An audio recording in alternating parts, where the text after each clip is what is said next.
আমি আমি মোহাম্মদ ইউনূস সশ্রদ্ধ চিত্তে শপথ গ্রহণ করিতেছি যে অন্তর্বর্তীকালীন সরকারের প্রধান উপদেষ্টা রূপে যে সকল বিষয় আমার বিবেচনার জন্য আনিত হইবে বা যে সকল বিষয় আমি অবগত হইব তাহা প্রধান উপদেষ্টা রূপে যথাযথভাবে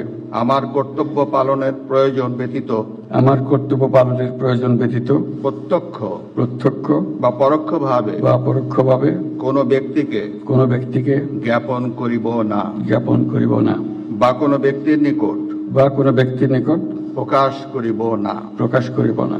ধন্যবাদ।